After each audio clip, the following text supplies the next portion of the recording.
Братчетка, код дължим сега да плащаме? Момент, 10 лева. А код 10 лева? Крадец, ти мене на бъгла ли ще правиш? Мръсник? Махте, бе, виж колко покажа тук. Този апарат ти да не си включал на нощна тарифа, аптал. Кой никой са аптал? Чакай, над 10 лева. Дай 10 лева. Селан, на! Да се сдавиш да... Дай, махай тук. Аз ще ти върна на тебе, да знаеш, така да знаеш. Ще ти върна на тебе, мръсник. Айде, да знаеш, какво си имаш работа. Леко, леко. Ти отверен? Абе, аз на кой говоря тук? На кой говоря? Ей, пишек, на тебе ще ти пущам аз. Бабач, дебел, ту! Ти отверен. Ще ми набутваш, 10 лева, ще видиш, ти не знаеш кой си имаш работа, бе. Селян такъв.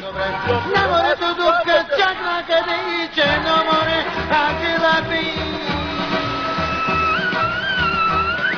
Четка, колко ще ми вземеш, ако ти караш мене до автогарата? 10 лева. Ама, 10 лева.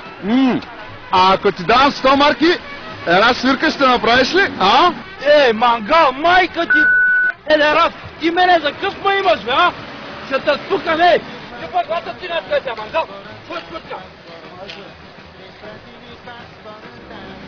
Бричетка, колко ще ми вземеш до автогарата да ми караш, а? 10 кинта. А ако ти дам, бричетка, 100 марки, една свирка ще ми направиш ли? Къв си ти, бе? Рон нещастен! Педерас нещастен! Махай се тука! Сега ще го бия! 100 марки, кога ще направиш ти, бе? О, брачетка, как е? Чекни така, вратачка. Ако ти дам 100 марки, ще ми караш ли на автогарта, а? Как няма, бе? За 100 марки на луната ще да караме. Черно море, ангела би.